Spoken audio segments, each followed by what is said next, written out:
Vishwa, it's an online platform for social champions, for change makers, everyday change makers that we see around us, who have put decades of work, of their lifetime, their earnings, into making a difference, to serve others, and to make our world into a better place.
Good morning and welcome everyone.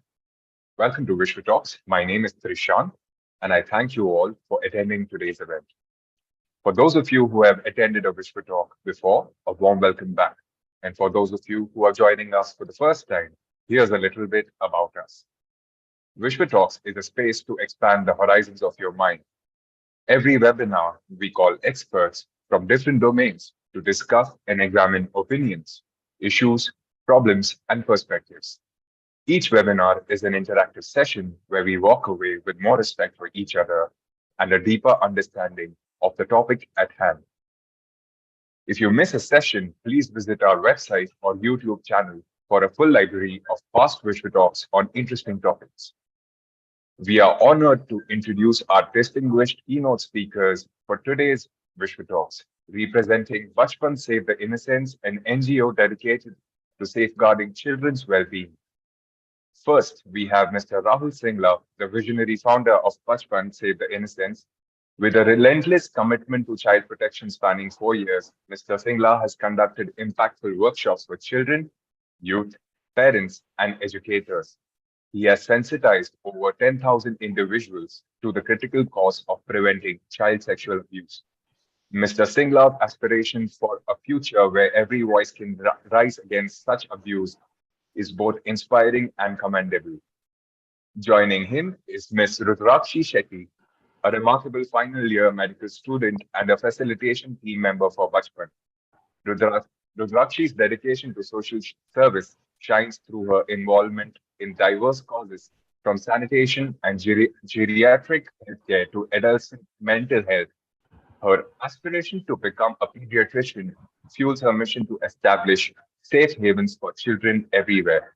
Her multifaceted approach to societal well-being is truly inspiring. Let's welcome them with enthusiasm and gratitude for sharing their invaluable insights with us today. Before we get started, I would like to inform our audience that our speakers will be taking questions from you after our main talk. So please leave your questions in the chat or use the raise hand option and we will allow you to ask your questions in person. I request everyone to do this after the main talk.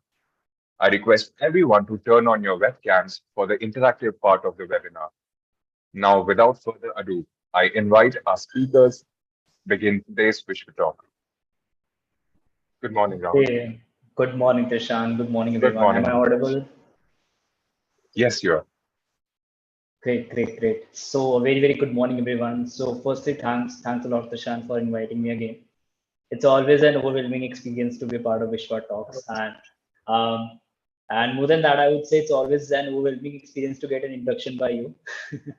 That was quite a beautiful introduction. So, thanks a lot for that. So let's start with the webinar. I'm very excited for this one. So a very good morning, everyone. My name is Rahul, and I'm the founder of the organization Bachpan Save the Innocence. We have been working on child sexual abuse prevention now for the past 3.5 or 4 years closely. Till now, we have sensitized more than 24,000 plus stakeholders through 480 plus workshops, which includes almost 1,000 hours of trainings for children, for teachers, for parents, for police officials, for lawyers, and for other medical officials as well. So right now we have around 14 different sensitization programs. So all these sensitization programs are, dedicated to each age group according to their mental level and mental ability. So, and we are going to talk just a gist of one such workshop which we had recently developed. That is going to be gender and sexuality in this workshop. So we are going to jump into the entire webinar. It's going to be very interesting. It's going to, open a lot of new insights for all of you. But before we start, I would just ask you one simple question. Would you all mind answering in the chat box at which place do you belong to and which language you are comfortable that I should be talking in the webinar? You can simply write in the chat box. It can be Hindi, English, because I only know these two languages. But of course, you can tell your preferences. Okay. I'm praying inside that all of you answer English because I don't know Malayalam or Telugu or any such languages right now. So English would be a nice preference for me. Great. Okay, so my prayers are answered. So I'll talk in English. Would be great. So let's start with the webinar. So I'll just try to introduce the webinar. What we were talking about, maybe the review and why it is important, and then I'll pass it on to the Rudrakshi, who is herself a medical student, and I feel that she has a lot more knowledge than me in this field. So she'll be throwing more light on that.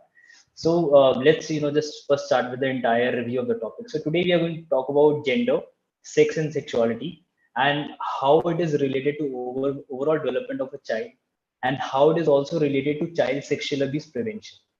So a lot of people might feel that gender, sex, sexuality are three different topics, and they might also feel that how can it be related to child sexual abuse? But just to break the ice, that's not true. All these are totally interlinked, and they're directly linked to child sexual abuse. So now let's come to why this particular topic is important. So I'm assuming most of the people here today attending are adults, like it was in the last time when I gave the webinar, and I'm also assuming that a lot of you might be parents as well. So when it comes to topic like gender, sex, and sexuality with respect to children, there are majorly 5 or 6 reasons which caters to make this topic very important. The first reason is when you know knowledge, when you have the knowledge about these particular topics, you are able to support gender expensive children. So what I mean by gender expensive children is uh, children who are not into just two binary roles, that is boy or girl, but they cater to more gender roles. So for example, transgender children or non-binary children. In that case, if you're not available with the entire knowledge of this topic, then there would be a lot of communication, a lot of parenting gap between you and the child. And the child will be really vulnerable to be abused or to be groomed by any person outside your family, or in general, because the child would also be very vulnerable because he or she is not getting the support they should get from a parent. So, firstly, sir, will be able to support your gender expensive children. Second, preventing harm. It is very important to understand that of course every child is vulnerable to bullying or grooming or any such physical or online crimes, but when it comes to trans children, they're even more vulnerable because there is a entire euphoria of questions which is left unanswered for them, and they expect us adults and parents to answer that, and when we don't have the equipped knowledge, it is easy for people to easily bully them or groom them, and then they don't get the support from us that we should be giving them. Thirdly, you're not able to openly communicate to them when we are not equipped with such knowledge. For example, especially when I talk about trans children, they have a lot of feelings, concerns, questions, and if we are not able to answer that, it's not going to promote a healthy parent child relationship. Now, fourth, again, it's almost same as preventing harm, that is reducing bullying and stigma. There are a lot of stats and facts, not just in India, all over the world, that trans children are more vulnerable to get bullied or groomed or get stigmatized by children around in their schools, or by the adults, or by the people in their families and all such people. So in that case, it is very important for parents to support them, to advise them, to nurture them, and also to stay behind their back to support them. And for that, you need to know the exact difference between all these topics and all the associated terms. And finally, the most important is to nurture a very positive relationship. We all know that it is not a child or it is not a person's mistake if they're a trans or if they're a cis or if they've chosen any other particular gender role or gender expression. We are going to come to these terms later, but just to tell you guys that a lot of us, have different gender roles, gender expression. Some of us, like to wear jeans. Some of us like to wear pajamas. So it's totally different. So in that case, we all should have the good knowledge to understand all these things, the relation with all these things, and also the acceptance of a child in their family to nurture a positive relationship. So these are the major reasons, why this topic is very important. And just to connect it with child sexual abuse, one simple line would be, when a child, gets distance from their family or from their parents due to bullying, stigma, not getting the adequate support, they can be easily sexually abused, or they can be easily groomed by people outside or inside their families.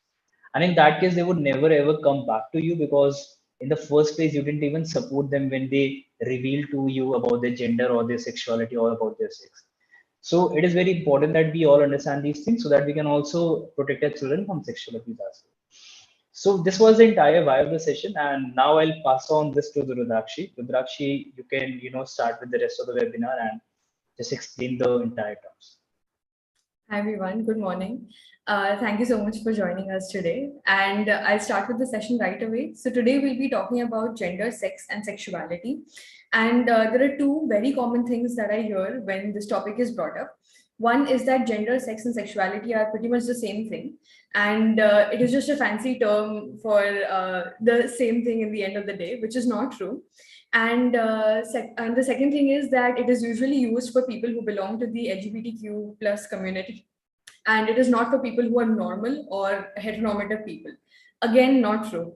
Gender, sex, and sexuality are three completely different things, but the beautiful thing is they are interlinked with one another so beautifully that it helps you understand a lot more about yourself and about people around you. So it is a form of identity that you have that helps you understand how you see things and how other people see you. So it not just helps you understand about yourself, but also about people around you, which is very important to build connections and how you form relationships further on. So a little bit of an introduction before I begin the session. I am Rudrakshi Shetty. I'm a final year medical student, and I've been associated with Bachpan Safety Innocence NGO since the beginning of this year. In general, I've been volunteering for 3 years now. And considering my background in medical sciences and volunteering, I've been working with children for quite some time now, and I've realized that majority of the children do not know anything about their private parts. And when you try to speak to them, there is a lot of hesitancy and resistance because they feel like it is a very shameful topic. It is something that they should be embarrassed about, or they get very angry when you discuss this because maybe that is how their parents reacted to it when they try to ask questions about this thing. And it's very sad to see because if children don't know about their private parts, they're very susceptible to sexual abuse, as mentioned by Rahul. And that is a thing that we try to destigmatize when we take sessions at Bachpan. And hence the topic is very, very, very important to us. Oh, I'm sorry. Thank you. So we'll start by talking about sex. Sex is basically more of a medical terminology. So sex is usually given to you by a doctor or a medical healthcare professional when you're born based on your anatomical or physiological aspects. That means they will look at your genitalia or your private parts to simplify. And if they see a penis, they will call you a male. Or if they see a labia or a vulva, which is a female private part, they will call you a female. And that is pretty much it. But sometimes what can happen is when a child is born, the child may not give you clear-cut signs of a male or a female private part. That means that the child may have both or child may have neither. And it can be very confusing for a doctor to classify them into a male or a female. So at that given point of time, your doctor may call your child an intersex child. And an intersex child would be someone that does not fall into either or categories. This can be very stressful for the parent if they don't know what an intersex child means, because whenever a child is born, the first thing that people ask you is, oh, is it a boy or a girl? And when you tell people that your child is an intersex child, they can act like your child is very alienated or very freaky, and the child might receive hate before they even know what they are, which can be very de-stressing to the parents also. And intersex individuals are also sometimes called as hermaphrodites, but we don't refer to that term now. We usually call them, in medical terms at least, as disorders of sexual development. And you might feel like intersex people must be so rare, like something you must not even have heard of. But intersex people or intersex children are 1 in 1,500 births, which can tell you that it is much more common than twin pregnancies also. So intersex people, you may not know them like in person, but you must have encountered them at some point in your life for sure. That is how common they are. Now, the thing is, like I mentioned before, it can be very de-stressing to the parent. So when you tell someone that your child is an intersex baby, you might receive a lot of hate as it is. So the parents have an inherent need to fix the child. That means they will go to their doctor and they will ask the doctor to fix the child. That means make the child either a male or a female. And when that happens, there can be 2 things that the doctor can do. One is based on other aspects. They might decide if the child should be turned into a male or a female, or the doctor might take the baby's DNA and will decide based on the DNA. That means if the baby has an XX gene, that means the baby is a female by genetic basis. And if the baby is an XY, that means the baby is a male. And based on that, the doctor might have a gender changing surgery on the baby during infancy in itself. That means in very, very early childhood of the baby. And so there is one major problem with this. And you will, to be able to understand that, I need to share an image with you.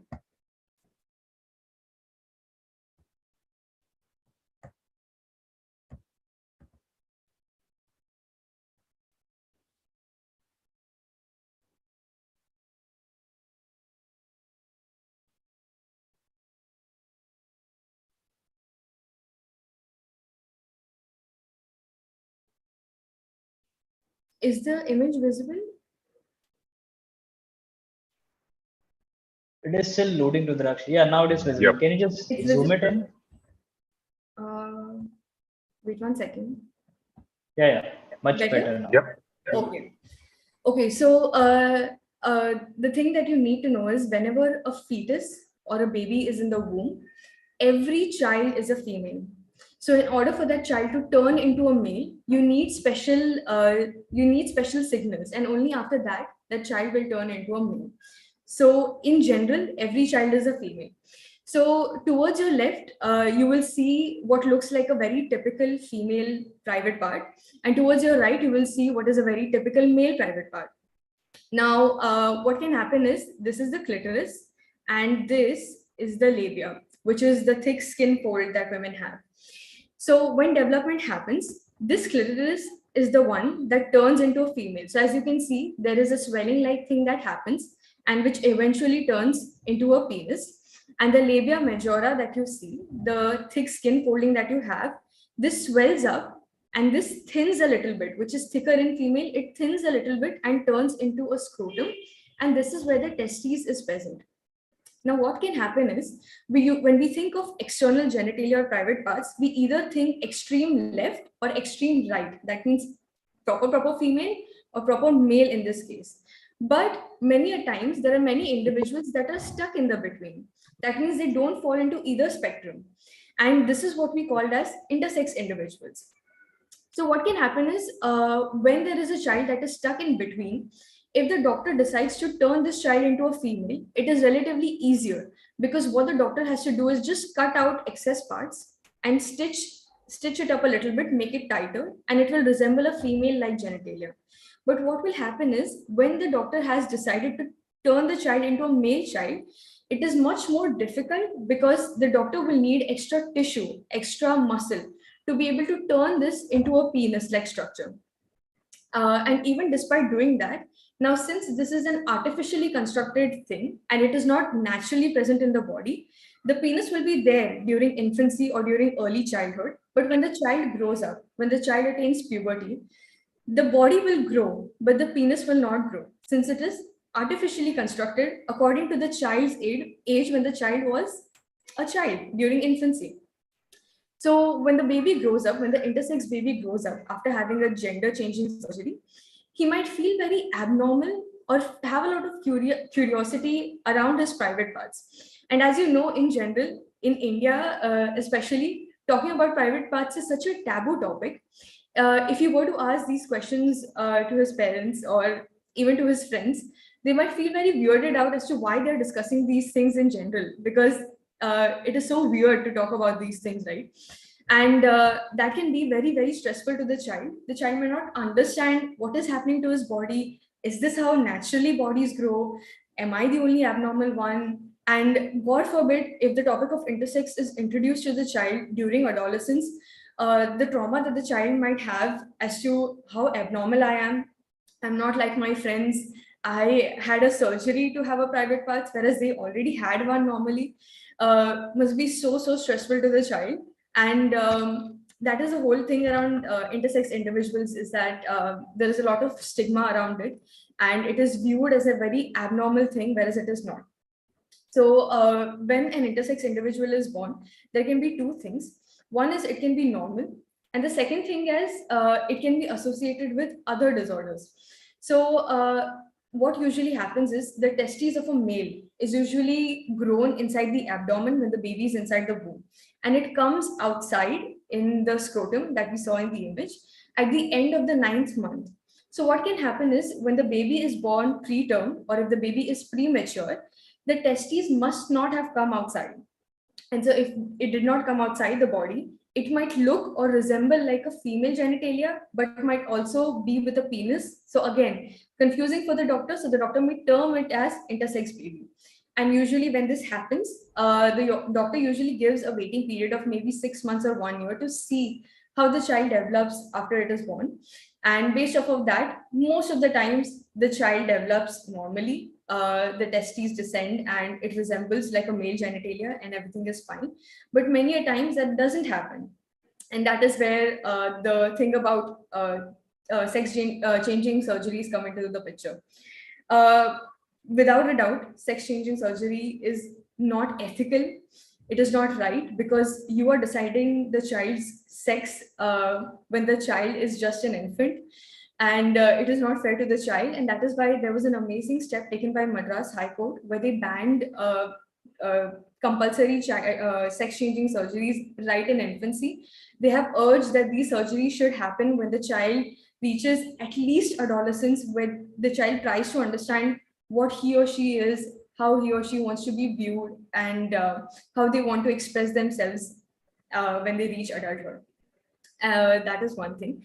And other reason for intersex children can be, they can be associated with certain disorders. There are many reasons why there can be intersex children. There can be some hormonal issues. There can be tumors that the mother might have, which may influence the development in the child when the child is present in the womb. There can be certain genetic disorders that may be present. But either or, I don't think that just being an intersex individual should cause so much harm to the patient as a whole. They are individuals at the end of the day, and they should be viewed as such. Just because their gender or their sex doesn't fit into either or categories, they shouldn't receive the trauma that they do at the end of the day. Can I take questions at the end of the session? Okay. Okay, excellent. So speaking of the why of the session in terms of sex, it is very important for people to know what it is. Just like I highlighted before, it is so common. It is more common than seeing twin births. It is more common than seeing triplet births. And we must have all seen people, twins in our lives. So you can imagine how many intersex people you must have encountered in your life. It is important to have healthy conversations around this, because immediately, if you don't know about these things, the first notion is that something is wrong with me. Another thing why this is important, and in many cultures, this is seen as a sign of black magic or a curse that the child is bringing to the family, which is very obviously not true. It is just a developmental delay or a developmental abnormality sometimes. But in terms of that, we don't have to look at it as something that should be fixed, rather something that should be embraced in the child. And that is the need for this thing in particular. Next, we'll be talking about is gender. Gender is not so technical. Gender is more of something that you see in yourself. So what is gender? Gender is basically a societal norm that has decided what is female or what is male like. And this can be in terms of many different things. It can be in terms of the way you dress, your hairstyle, your hobbies, your mannerisms, like the way you sit, eat, talk, etc. And most importantly, your pronouns. That is what gender is like. So in gender also, we have two categories. We have gender expression and we have gender identity. So gender identity is basically how I see myself. And gender expression is how I choose to show myself to the world. Again, might sound similar, but very different things, because for most people, it is the same. Like for instance, I am a female, I look at myself as a female and I choose to express myself in stereotypical female-like characteristics. But for most people, that is not true. They may be different. And again, that is why it is important for us to know. So even under gender, we have cisgender, we have transgender, and then we have non-binary. So in cisgender, we have, I will take my example again. I was assigned female at birth and I recognize with the gender female.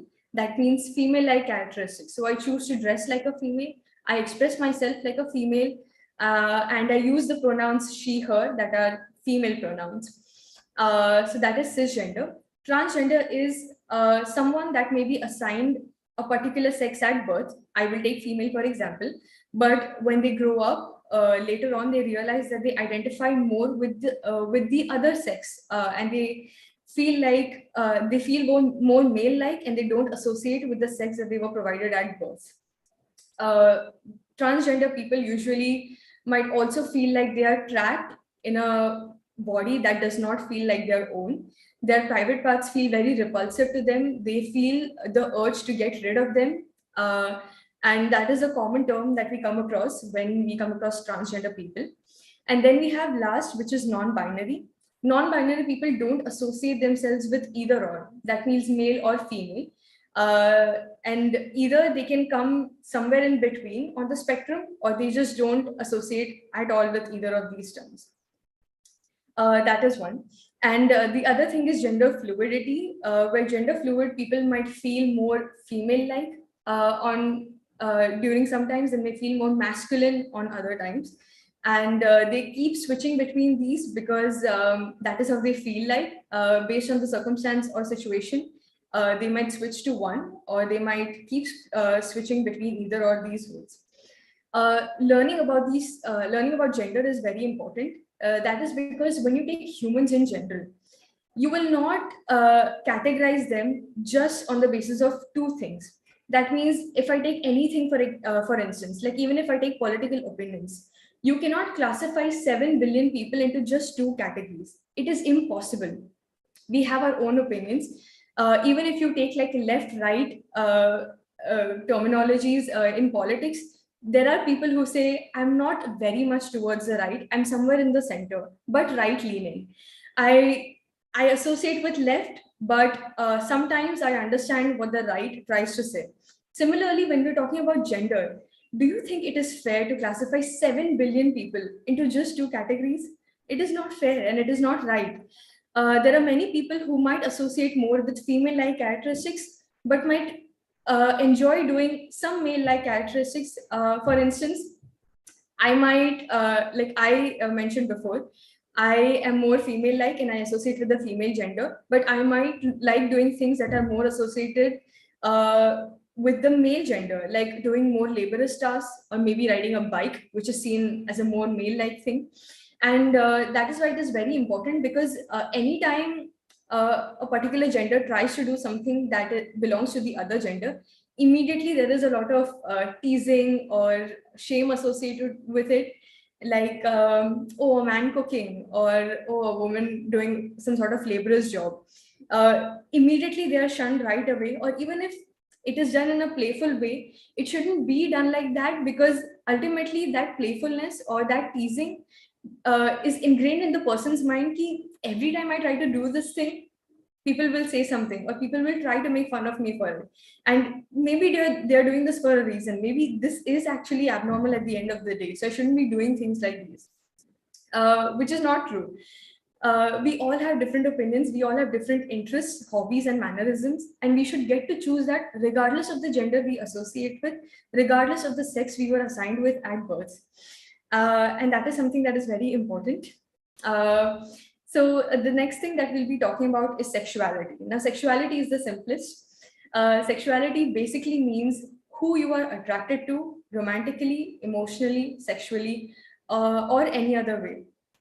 And there are many terms under this as well. So we have heterosexuals, that means people who are attracted to the opposite sex.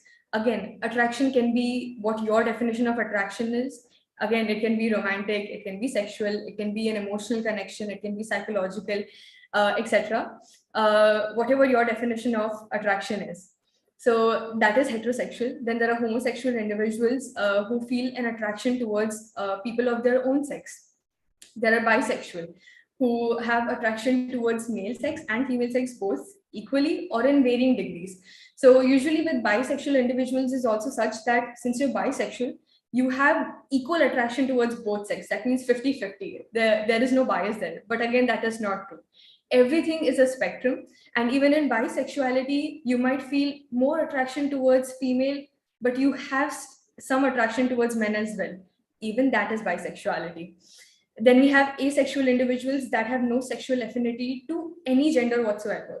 Maybe they feel attraction romantically. Maybe they feel so emotionally, but the sexual attraction is not there. There are many individuals who feel a sexual attraction only after they have an emotional connect. That is called as demisexual. There are many individuals who feel a sexual attraction after they have an intellectual connect.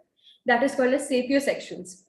There are many people who say they are pansexual. That means it doesn't matter what the gender is, they can feel an attraction towards an individual anyway, once they form an emotional connection. So that can be pansexual. Overall, understanding all these terminologies is very important because there may be many instances in your life where you might have also questioned things like these. where you might have felt a romantic connection towards a person of the same sex, but that is not the normal. So maybe you would have shunned your own self, or maybe you would have teased someone unknowingly during childhood, or before you must have known what these terms actually mean.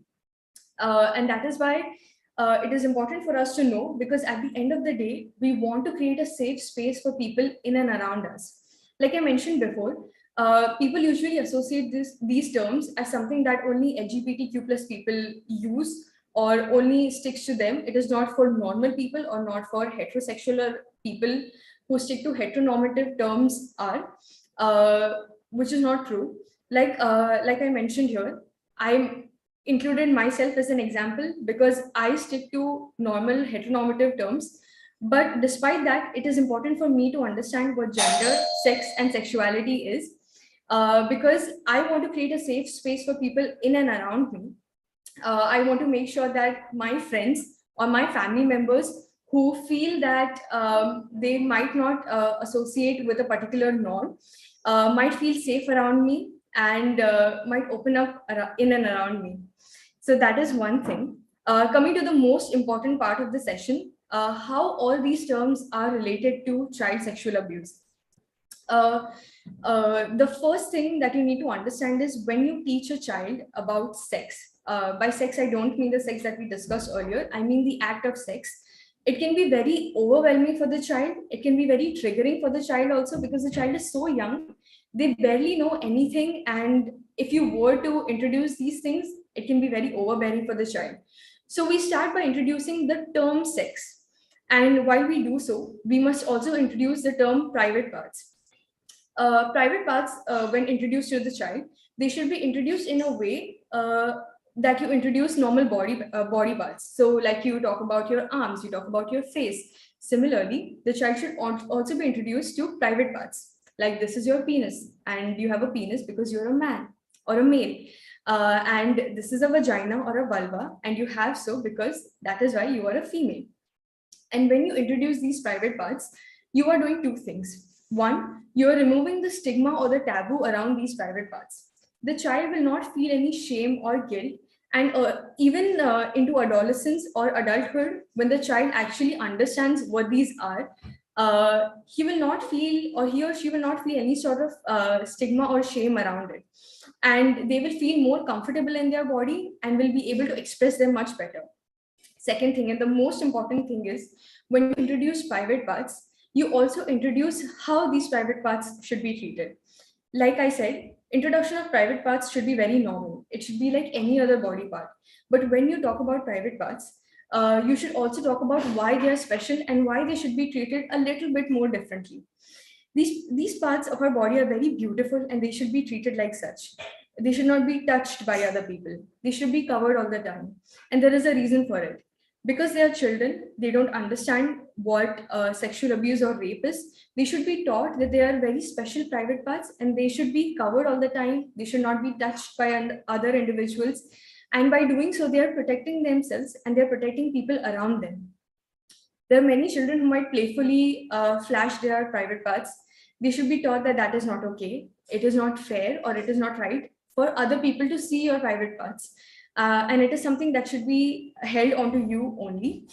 That is one thing. And secondly, the thing is, when you teach your children about private parts, inherently you are creating a very safe environment for them.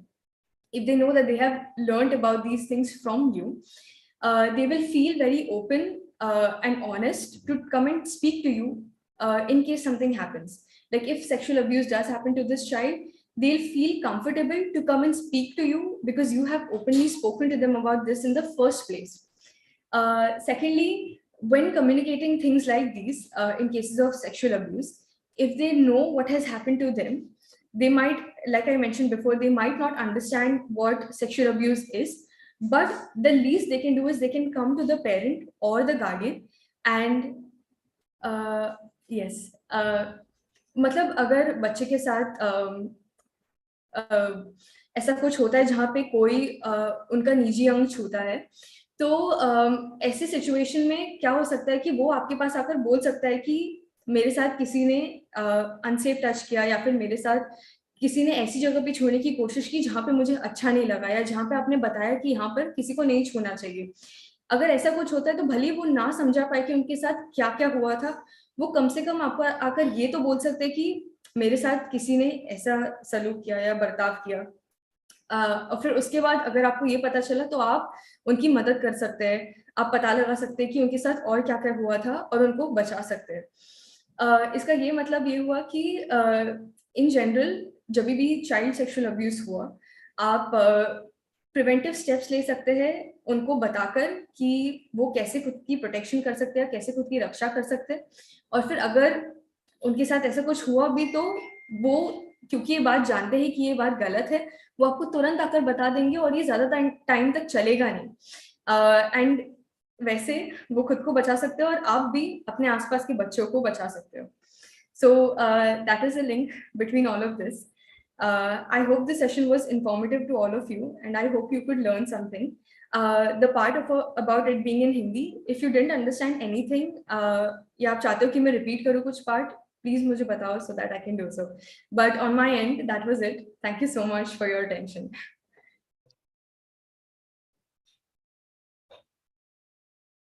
Thank you so much, Rudrakshi. Thank you, Rahul. Uh, it was a very insightful talk. I'd like to now call upon Wishwa's founder, Shivani Mulapati, to take the session forward and initiate the question and answer round. Good morning, ma'am. Namaste. Good morning. I would like to request the audience to take a 30-second to answer a poll for us. The purpose of the poll is to help us understand you a little better, so we can better curate the kind of topics that we would like to bring to you. You can also let us know in the chat box if there are any speakers you have in mind, if there are any particular topics which are relevant to today that you want us to talk about. Please feel free. You can either send us a direct message or a message on the chat box. And if you're a WishwaTalks subscriber, heard about it through friends or family, or found out about this event on social media, please let us know about that also. Now, while you take the survey, I would like to express my gratitude to everybody who has joined us today with their presence. And I really look forward to having a very interactive session with each of you, because this is a topic which is very taboo. Most of us probably haven't even heard that it is normal. Being born intersex is normal. And there could be many individuals who are suffering because of it, not just the children, but also the parents and the relatives and the family altogether. So if there are any questions to make this sensitive topic, to address this sensitive topic, please feel free to ask these questions so that everybody can benefit through your question and answers. I extend my gratitude to our respected speakers, Mr. Rahul Singla and Ms. Shetty, to take time to grace this event. And not only that, to talk about such a sensitive subject. I mean, I wasn't even aware personally about the High Court order, about what was happening at that age if somebody was an intersex child, and bringing such information to us in the public so that we understand that this is not the problem of a child, but that we need to accept the children as they are born and let them decide their life. These are very sensitive topics. And for such youngsters, like y'all who are working in this area, thank you so much once again. I would like to thank the participants this is a very sensitive and a taboo subject, and to have all of you all participate in this program, thank you once again to all of you. And thank you to the Wishwa team. Fantastic team. You are doing a great job. Seamless job. I really appreciate what you are doing. Bringing in such very topics which are relevant to today, and topics which can bring in a lot of exposure to people on the current issues. Thank you so much. I would now like to talk a little bit about what is Wishwa. Yeah, Wishwa is an online platform for everyday change makers and social champions. Like we have our speakers who are social champions. It's also a crowdfunding and a crowdsourcing platform. It is aimed at helping anyone find the support they need in their efforts to fulfill dreams for themselves and for others, and in the process, make this world a better place. In addition to thought-provoking talks such as the ones hosted today, we also want to extend the curiosity for exploration to our youth and young ones as well. Please subscribe to WishwaTalks. Ensure that your friends and family subscribe to it. We also have Vishwa materials. Every Diwali and every Ugadi, we go and collect items at the doorsteps of people. And in between, they're welcome to drop it at our place, at our office. And we donate it. There are around 150 slums in Hyderabad. And we have, as of now, donated to 3 slums. So there is a scope for huge exchange of material. Please feel free to share. Imagine living in an economy where sharing is truly caring. And whatever you don't need, whether it is books, electronics, furniture, it could be easily listed and picked up. In fact, right now we're doing vocational training centers in the slums of Hyderabad. So if anybody has old laptops or you know anyone who has, please remember, if we have 10 laptops, we're able to do 3 sessions of computer classes in a slum.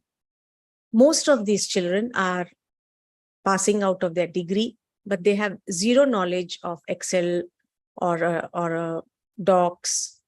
And it's very difficult for them to get jobs when they are raw. So giving them this training can help them get better jobs. So if you know anybody who would like to donate, please contact Vishwa. We also have a lot of fundraisers. One of them was a successful fundraiser was Srujana Cerebral Palsy. A principal of a school in the interiors of Telangana had put up this fundraiser, and an anonymous donor has donated it. This little lady would walk 11 kilometers from her home to the school every day. And it was very nice of the principal to start this fundraiser. And today she's cycling to school. Then we also have other fundraisers. One is Annadanam. We donate food at hospitals. We've noticed that people come from far, from districts, from villages, from Orissa, from Assam, from different parts of the country to the hospitals in Hyderabad. And most of them are not eating food because they want to save on a little bit of money for the medical expenses.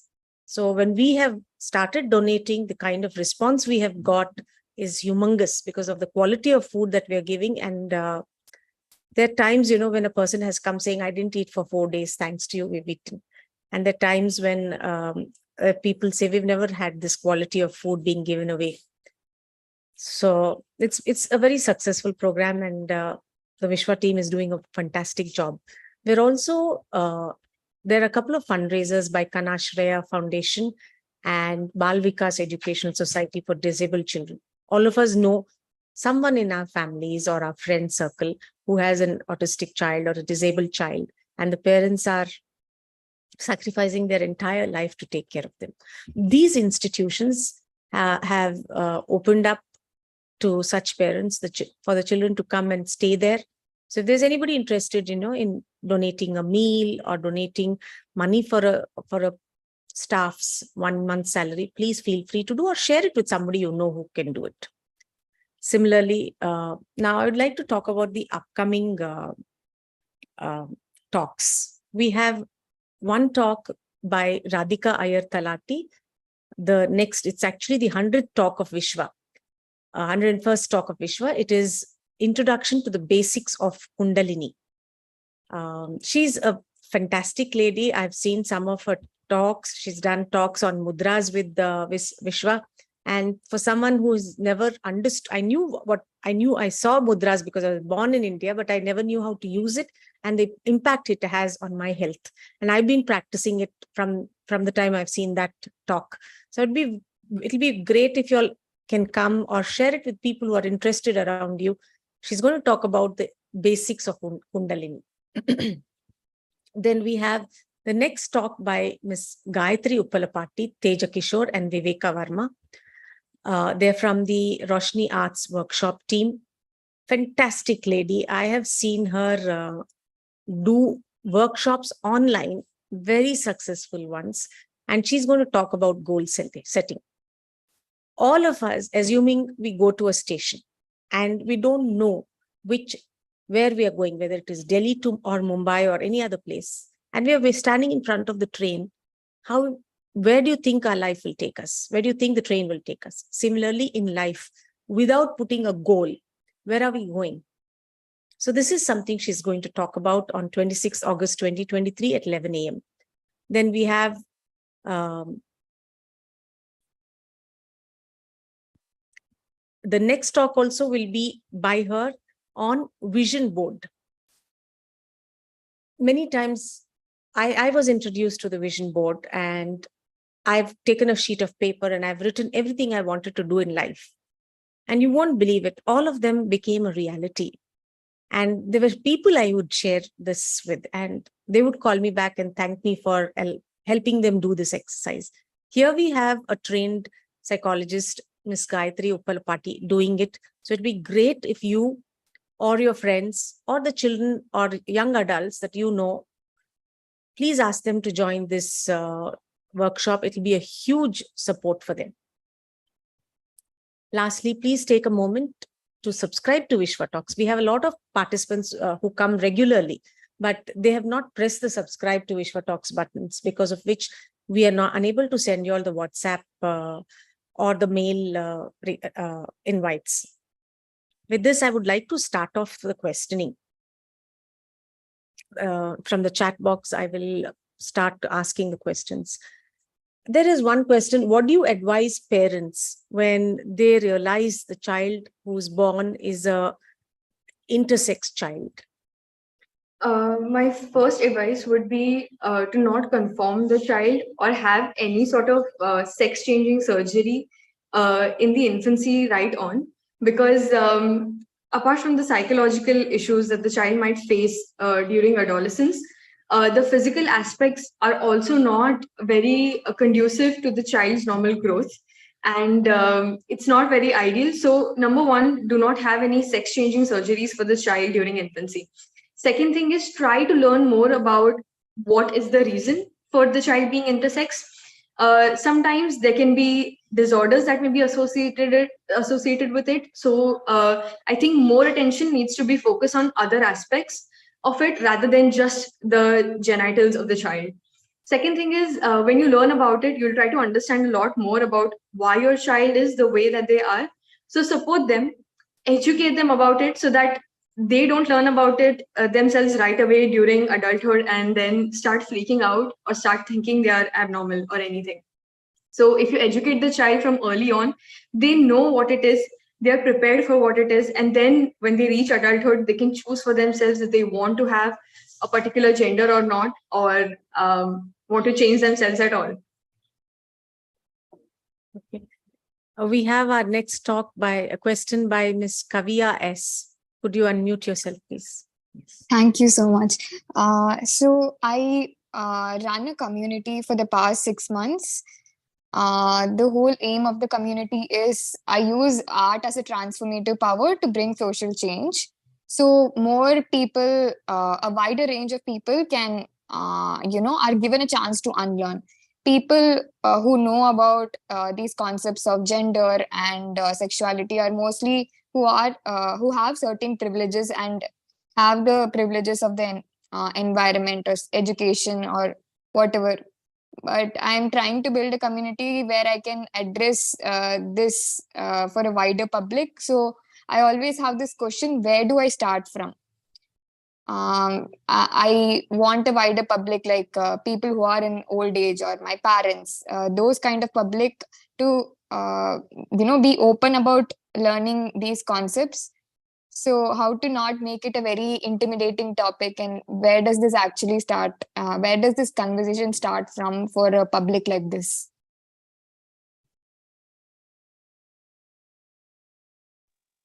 Okay, so the thing that usually you can start off with is telling people how common it is. And you must have realized that is what we try to include in our session as well.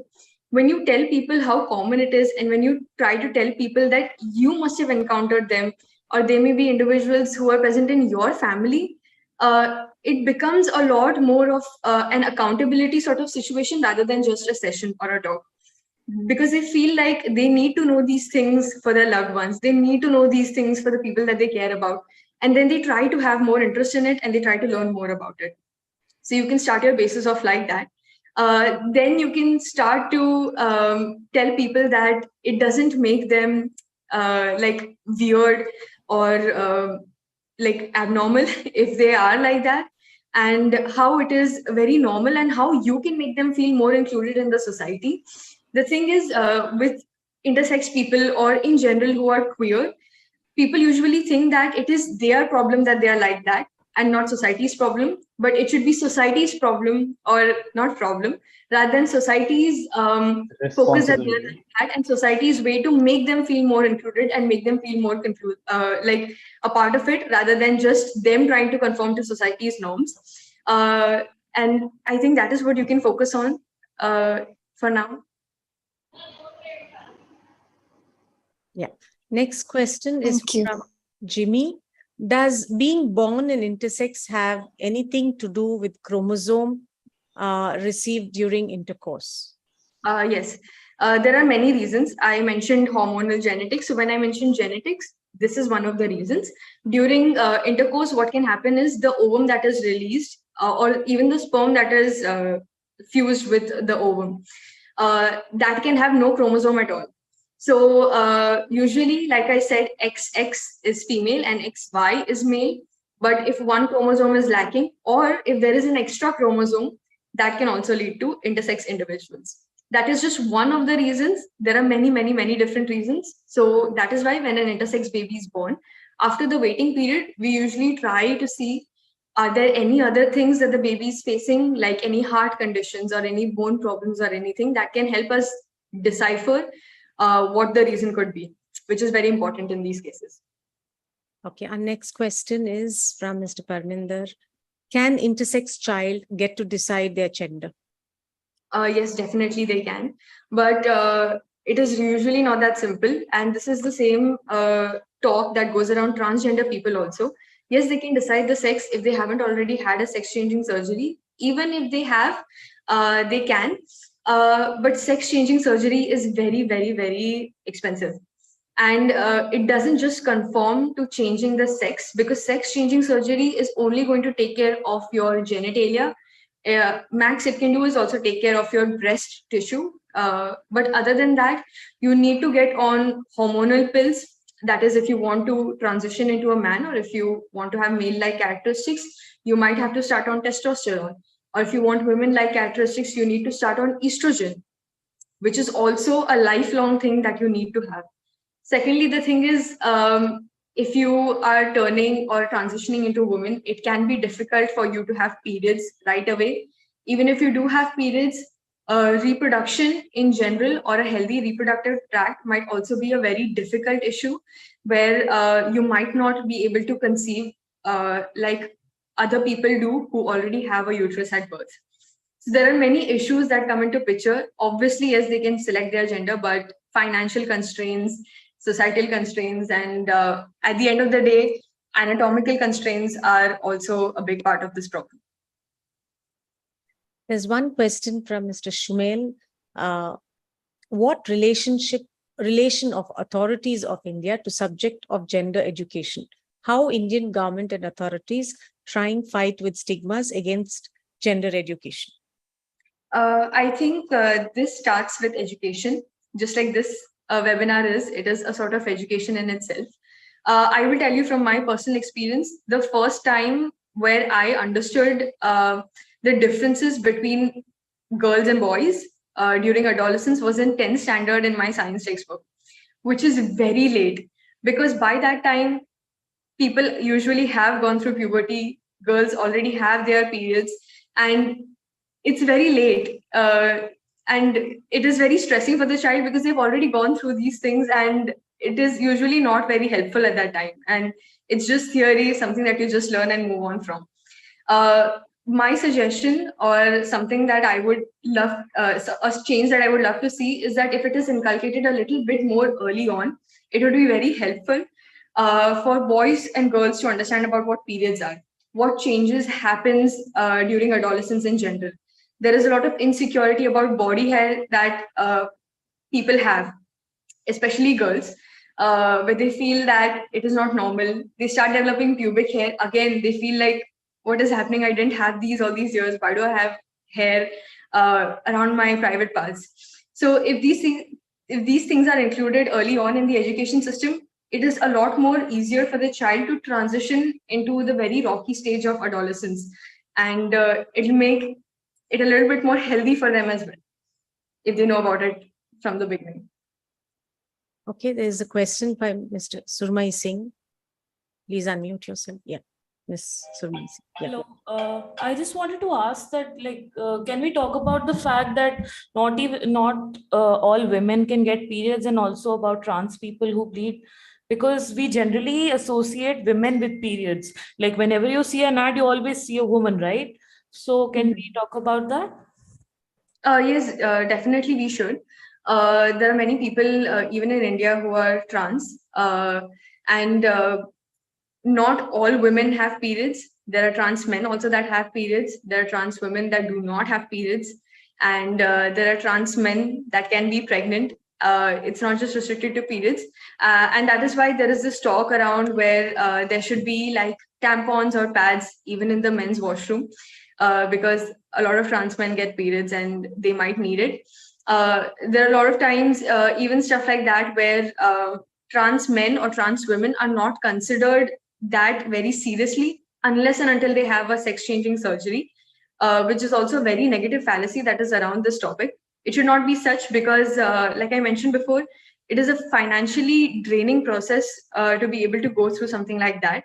Someone may be able to afford the pills, but even that is a lifelong process. So yes, I understand where you're coming from. It should not just be restricted to women or girls when we talk about periods, and I totally agree with that.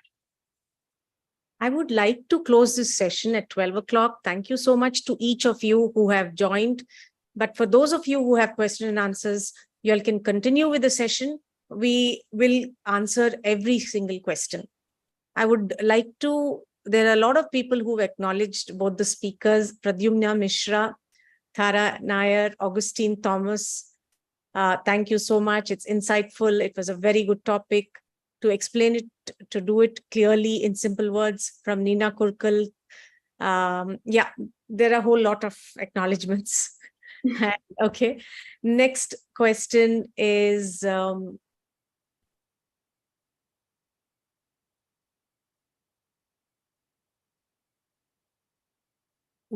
is one question from Jimmy.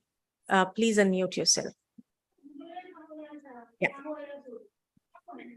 Yes, I'm sorry I won't be able to turn on my video, but thank you for addressing my previous question. And I have one more question. So what about the internal reproductive organs of an intersex person? If you can explain a bit about that. And also, I wanted to know, as you said before, that being born as intersex can be due to some disorder also. So I would like to know what kind of disorders are we talking about? How to, like, I don't know anything about the disorder part. I knew about the chromosome and reproductive organs. So if you can explain a bit about that. Thank you so much. Yeah, no issue at all. This is a little bit of a long topic. So the thing is, like I mentioned before, external genitalia can be different. I had a diagram for it to be able to explain myself better. But internal reproductive organs can also have varied manifestation in intersex people. So they can be one testes and one ovary in the same individual. Ovary is a female reproductive organ and testes is a male reproductive organ, which can be present in the same individual. This can also be a presentation. Sometimes what can happen is the external genitalia is absolutely normal, like for sure this is a female. But the vagina, the thing that connects the external genitalia to the internal, that is the cervix, is shallow. That means there is no tunnel which connects it. It is there is a disconnect or a discontinuity in the reproductive organ in itself. So that person might not have their periods because there is no link to the outside. Things like that also happen. So there are varied manifestations. These are just a few, for example. And second thing is disorders. Yes, there are chromosomal ones or genetic ones that you're already aware of, but there are also other disorders. Like for example, there is a gland called as adrenal gland, which is present on top of your kidneys. These glands are also responsible for production of sex hormones like testosterone and androgens in general. If there is any abnormality in the development of kidney and this gland in general, there can also be disorders like which can lead to intersex individuals. But in these disorders, what can happen is the main focus is on the BP of the patient or the psychological like evaluation of the patient. Like you focus more on IQ and other things rather than the private parts, because that is more life-threatening than the reproductive part. Then there are other things like even in chromosomal ones, like there are Turner syndrome and Klinefelters, where the patient can be X and nothing, like no XX or XY. Or the patient can have an extra chromosome, like in Klinefelters, like XXY. In these cases, patient may have an decreased IQ, patient may have an infertile reproductive organ. There may be other heart conditions as well. So usually when there is a disorder, our focus, the genetic tract is the last focus that we have. Or sometimes even not dealt with. Usually it is dealt with during adolescence or when the person reaches adulthood. Our main focus is on the actual problem that can be life-threatening sometimes. There's one question from Mr. Parminder Jain. What should we mention in school forms? Male, female, even in birth certificates, we have to write a gender of a child. Yes, that is the thing. Oh, sorry. Key towards emotional healing. Yeah, please. Usually what I have noticed is in these gender forms, they have male, female, or prefer not to say. This is what I've been seeing recently, but I'm not sure if schools are also doing that as well. So in a case like that, what you can do is, if you mandatorily have to do it, you can select a gender based on the genetic basis or the karyotype. That means based on the child's DNA, if you absolutely have to. But that is the thing that we're trying to fight. If we try to raise more awareness about it, if more people know about it, then maybe we can have an intersex column as well. Or maybe we can have a column that says prefer not to say, which is what I've been seeing recently. I'm not sure if schools are doing that. So, yeah. Is there any court order that they should put a third column anywhere across India? There is not a court order for this. There is a court order just for mandatory sex-changing surgeries, but not for this, unfortunately, at least not now. Has there been anybody who's applied for it or as a public interest litigation or anything? Not that I'm aware of. There are PILs going on. Of course, there are PILs going on, but I think it will take some time, but we do know the exact status of them, but there are a lot of PILs going on. Okay. The next question is from Ms. Surmai Singh. Can we please talk about the fact that even people without a vagina can have periods? Yes. We have addressed that. I think that's a repeat question. One more question from Mr. Jin. I have one more question. What about the internal reproductive organs of an intersex person? This was addressed. They asked for anybody. Okay. From Ms. Priyanka Das. In our society, talking about gender, sex, sexuality is a big taboo. Many people think that these concepts are merely used by privileged people or by urban culture.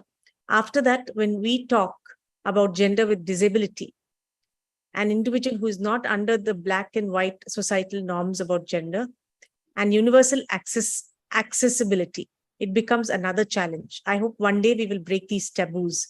We will grow. It was an insightful webinar. If possible, please arrange a session about disability, universal accessibility. Thank you. Okay. From Kavya, I use art as a transformative experience to bring social change in Coimbatore, focusing on building more safe, inclusive public spaces as a passion project. I would love to get in touch with the people working around this area. Okay. From Mr. Akshay Dengle, what can be done to raise awareness of LGBTQE in rural areas? What steps can be taken to involve such people in elections or social activities to make them actively participate?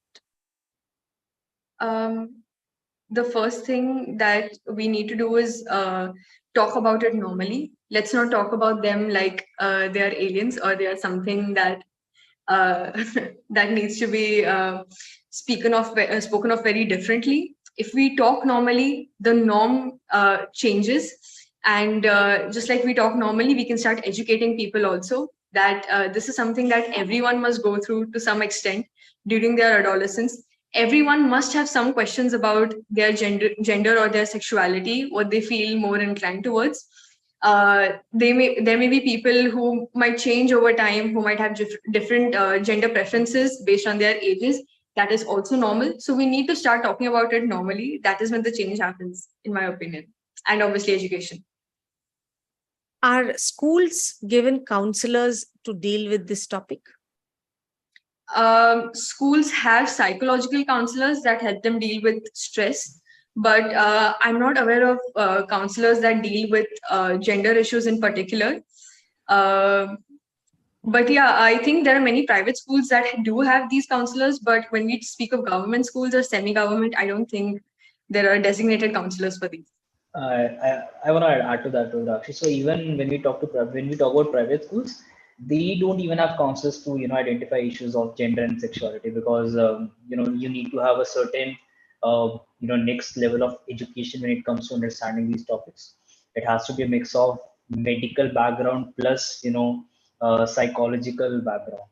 So I think that's a bit difficult thing that is available in the private schools. Are there such medico-psychologists available in this area in the country? There is not defined. So if you ask me, there isn't any defined degree for that. There are a lot of certifications available for that, though, but it's not like there is a certification for where you can do a medical, for example, gender plus sexuality plus counseling. So ऐसा कोई certification is not available. You'll have to do different certifications. That's what I'm aware. But are they doctors who are equipped either in the cosmopolitan cities, anywhere, who can address these issues?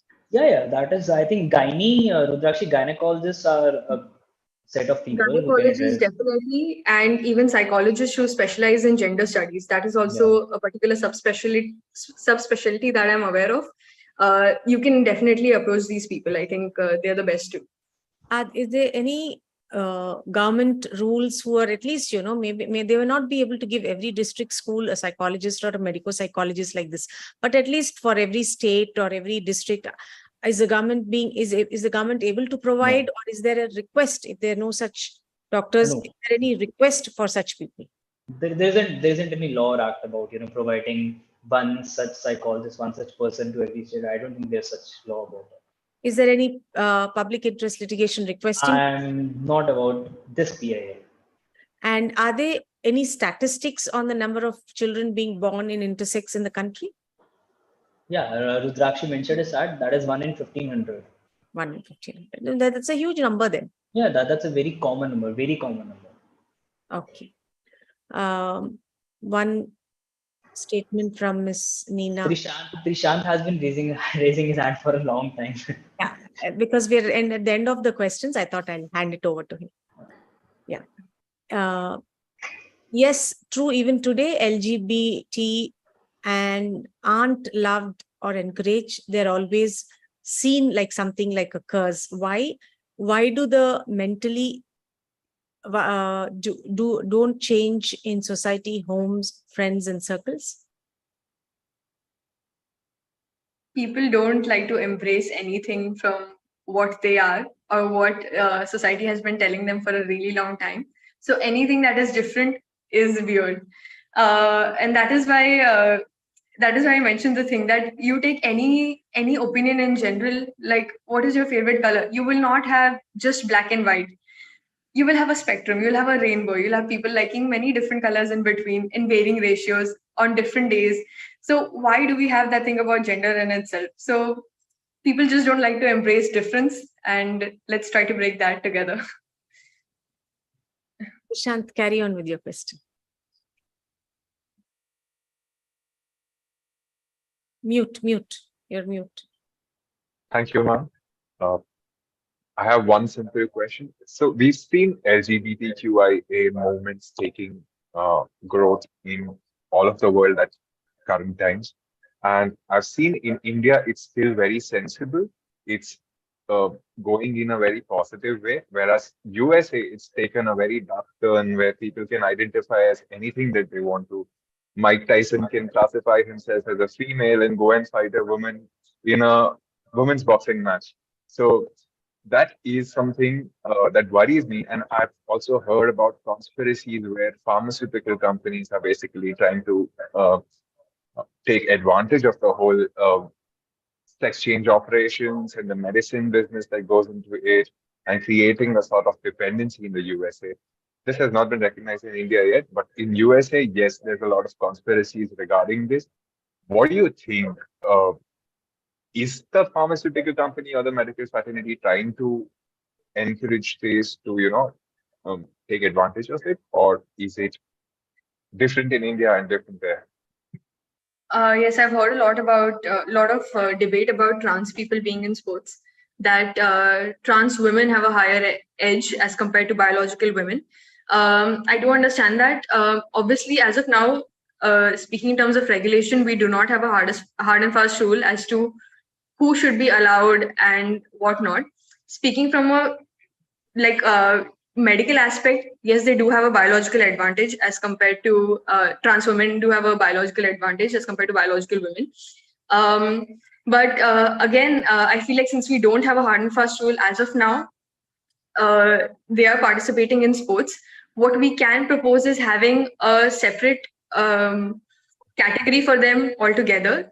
Because the thing is, it is an issue now because trans women are participating, but this has been an issue all along because intersex individuals cannot be classified into male or female.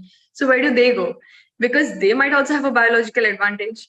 And that is why I think maybe having a whole another category altogether can make the talk a bit more easier for them, because it is unfair sometimes for biological women because they don't have the physique to compete with trans women sometimes.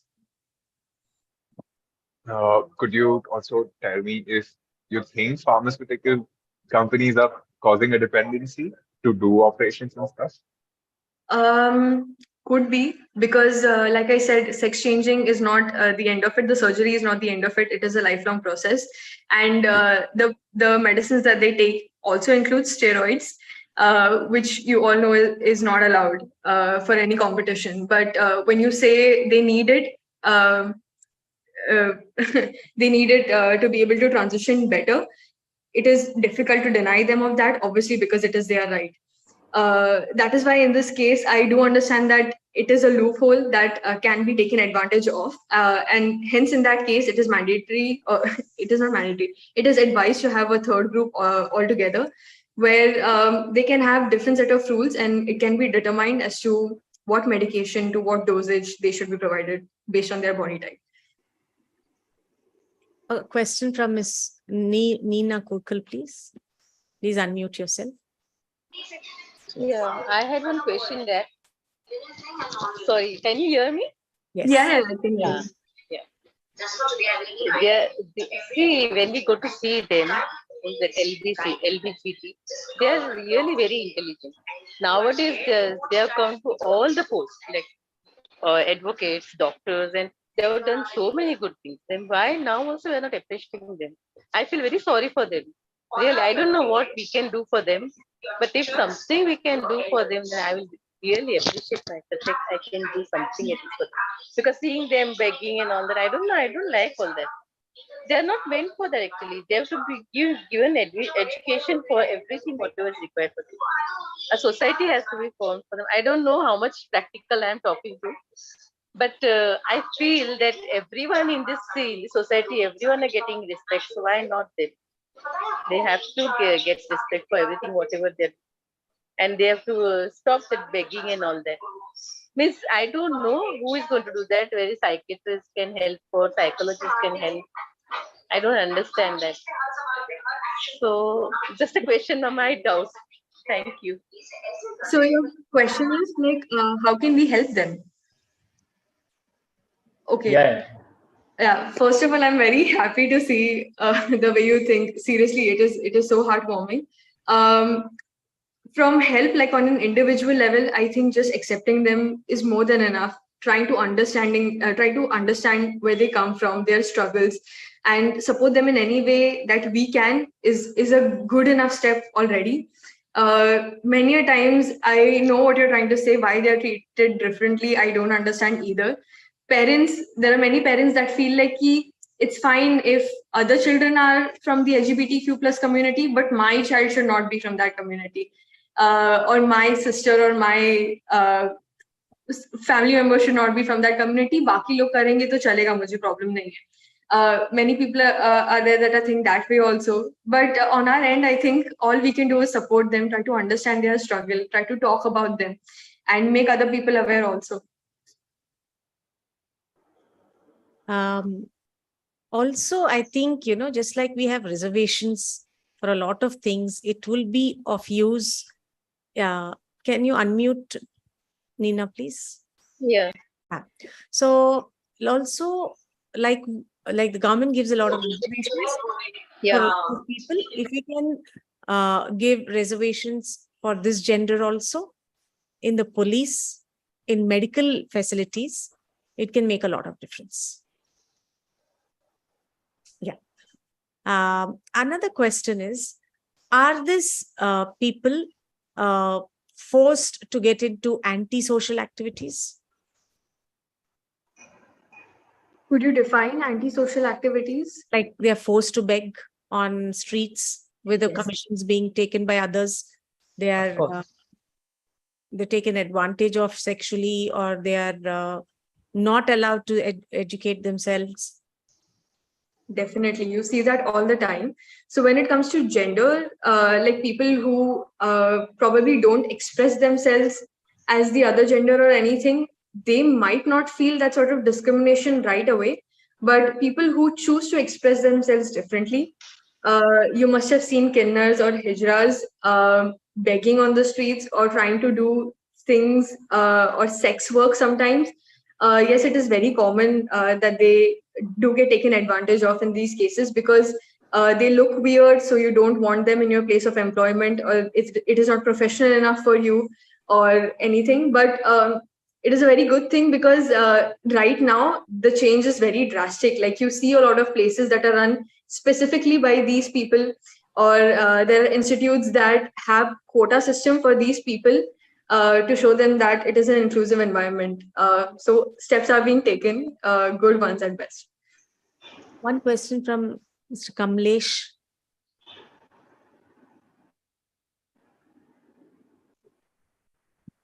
Please unmute yourself. Mr. Kamlesh, yeah, Yes, requested to unmute. Yeah. yes. Am I audible? Yes. Yes, ma'am. Yes.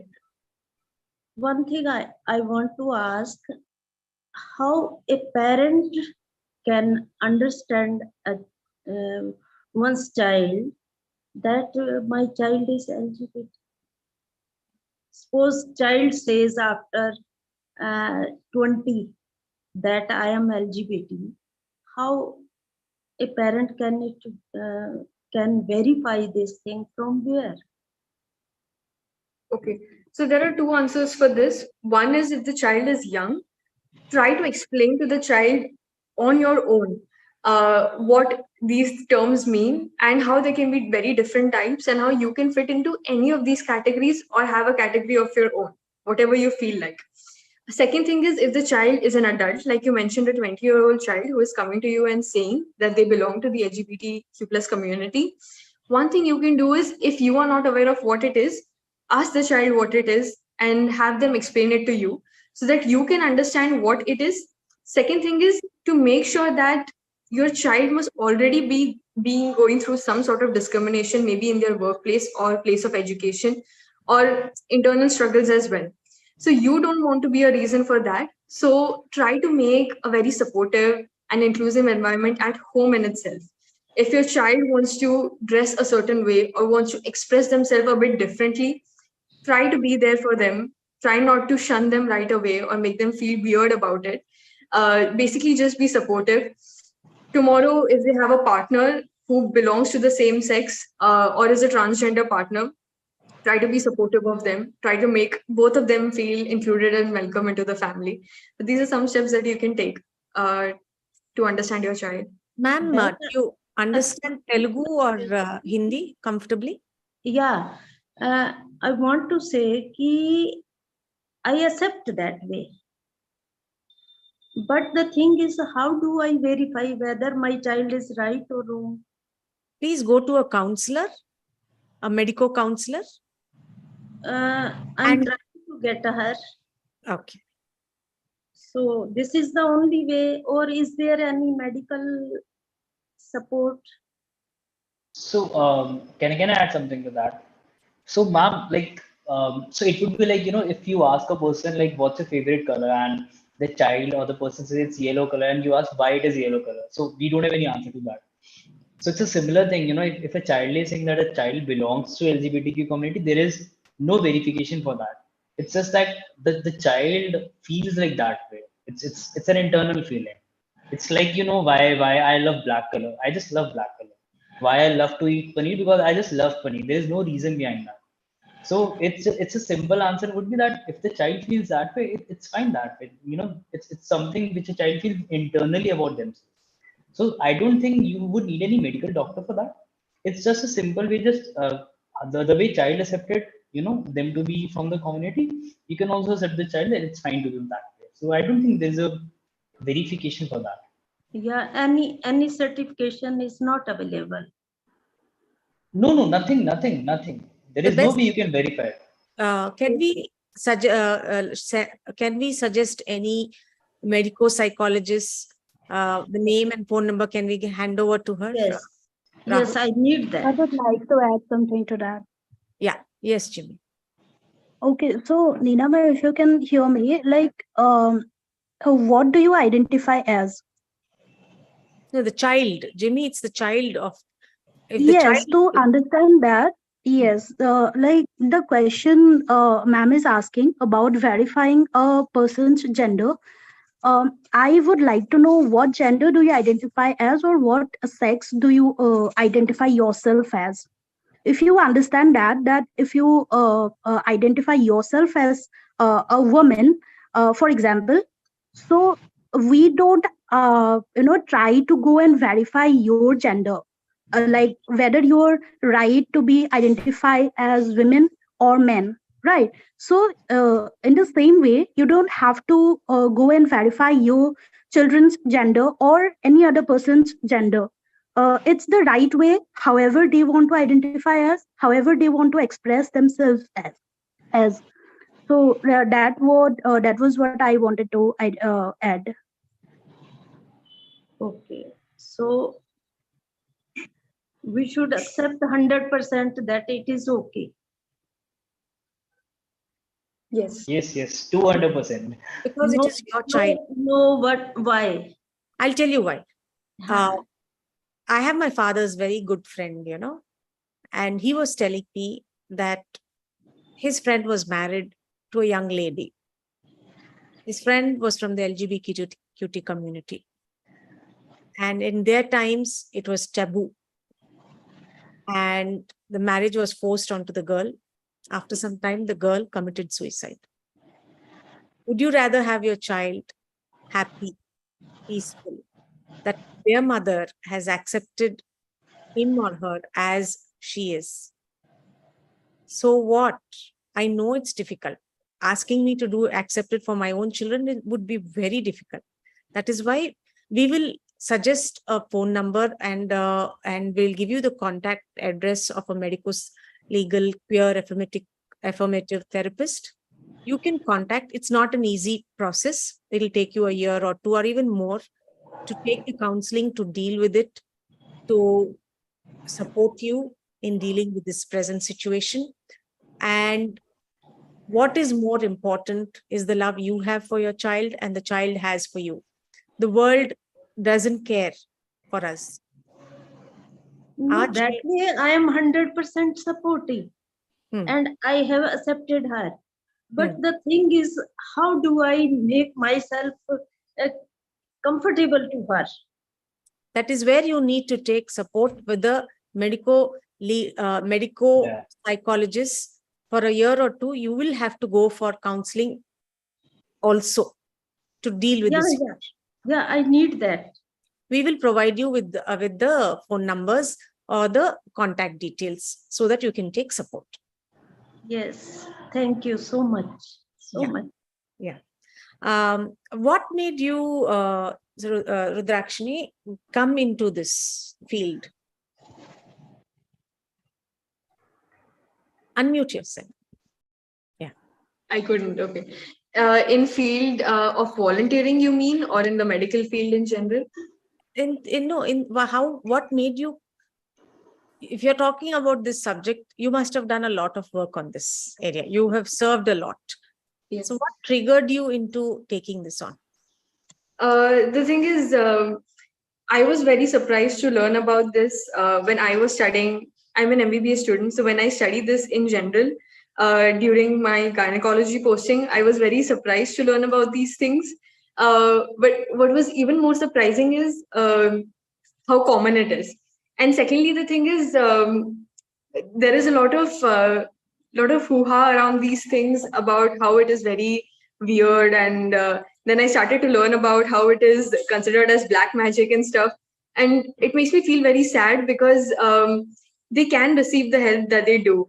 We can tame the society to accept these people more, but yet we don't. And I guess that is the sole reason. For a young girl like you to take on such a topic, a taboo topic, a sensitive topic, a topic you yourself said 1 in 1,500 children are born with intersex symptom. I mean, as an intersex, and I'm surprised. I mean, it's a shock to me to understand that, if 1.5, we have 150 crores of people in the country, and 20% of it are intersex. I'm like, and we don't have any law to support them. I can understand the pain they must be going through. And it's really very courageous of you, and both you and Rahul, to have the heart to deal with such a sensitive subject. Thank you so much. I'm surprised to tell you that even after the session was over, a lot of people stayed on until, even for 20 minutes after you completed the session, asking you questions. I can understand the sensitivity of this topic and what it means to people. Thank you so much to both of you. Thank you, Rahul. Rahul, what made you come into this? Can't hear you. Unmute yourself. Yeah. So this for us, Shivani, is, like we had a session before on child sexual abuse prevention. So this is for us, the part of the program itself. We already have, like I discussed last time with both of you, Trishant and you, that we already have this workshop going on in the process, and it's directly related to child sexual abuse in a lot of ways because, we discussed last time also, 95% of cases of child sexual abuse happens through grooming, where children get vulnerable and it's not forced at all. So, and LGBTQ children, especially trans children, intersex children, they are even more vulnerable. So it's directly linked, and that was the purpose behind creating this workshop and sensitizing youth and children about it. So as is the same motivation which has been there for the cause. Nothing else. Prashant, you want to say something? Yes, I am very surprised. This was my first biology lesson on intersex genitalia. I have never studied such things in my school textbook. I wish I would have. We should know, because before we define ourselves as a male or female, we should know all the other possibilities as well when we are younger. We should know the biological possibility, not what we feel about ourselves, but the actual knowledge, the theoretical knowledge that goes behind it. I never knew there was a whole different diagram for all of that. So thank you so much for bringing that up. That was like a proper ground one biology class on intersex felt like individuals for me. Yeah, thanks again. I'd like to thank everybody for participating, for WishwaTalks team for bringing in such wonderful topics. Thank you, ma'am, for your support. I'd like to announce the closure of this session. And lastly, please take a moment to subscribe to WishwaTalks to get alerts on every new and exciting talk, exclusive events, and access to the Wishwa community. Follow us and Bachpan on YouTube, Instagram, Facebook, LinkedIn for future updates. Also, if you want the links for the social media, you can find them in the chat box. Thank you. See you again next week, 11 a.m. I request the speakers to join the breakout room link and ma'am too. Yes, Mr. Patra, Pooja Patra, Ms. Pooja Patra, please put your feedback in YouTube and Facebook. It would be really helpful. Yes. All right.